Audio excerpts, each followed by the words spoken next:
heard much about how the European Union is able to simply foist laws onto us and there's nothing we can do about it. And you will have read, and it's been ridiculed in the British press, about the red card agreement that the Prime Minister actually secured. Well, let me tell you something, and this is very personal because I am your MEP. For 4 years, continuously, I tried to get in place the red card system.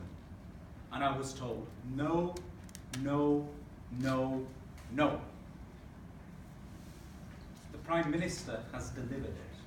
What does it actually mean?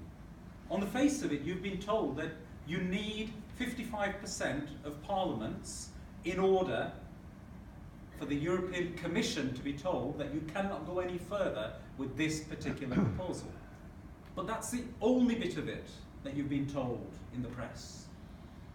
The reality is actually this, that for the past 40 years, within our parliament, it is only the upper house. As a parliament, it is only the upper house that has done its job effectively about scrutinising European proposals.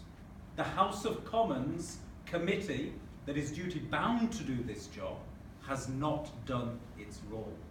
And this red card system makes our House of Commons duty-bound to actually effectively carry out its role. But it's not just a red card. We also have the yellow card as well. And what does that do? It's a part of this system.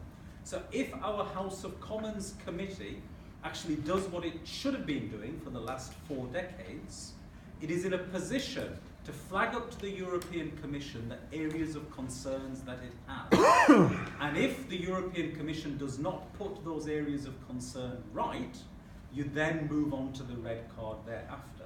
But I can tell you, if our House of Commons is properly engaged, you will never see an instance where it becomes necessary to use the red card. How can I tell you that? I can tell you because of 12 years of having been in the European Parliament, I see that those elected chambers from national parliaments, not the governments, but the elected chambers from national parliaments, when they engage with the European Union on behalf of their country, they are the ones that gain the reforms that they want. So this reform is not just about reforming the European Union. It is equally as much about reforming the way in which we as a country engage with the European Union.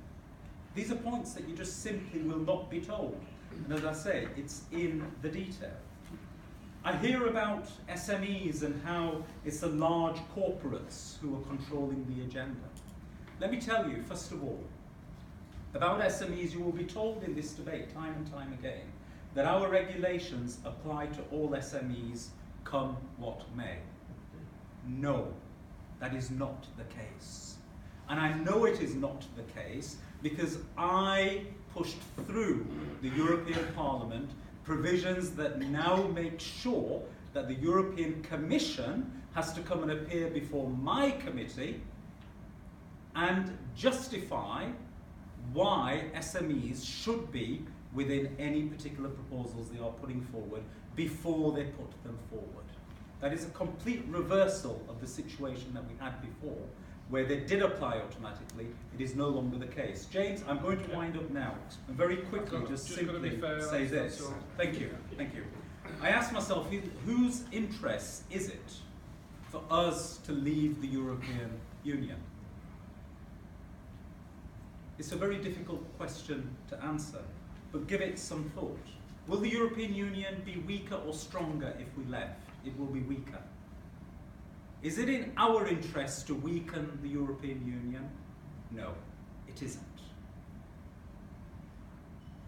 It is in the interests of others who are watching this debate from some distance, but it is not in our interest to see that situation emerge.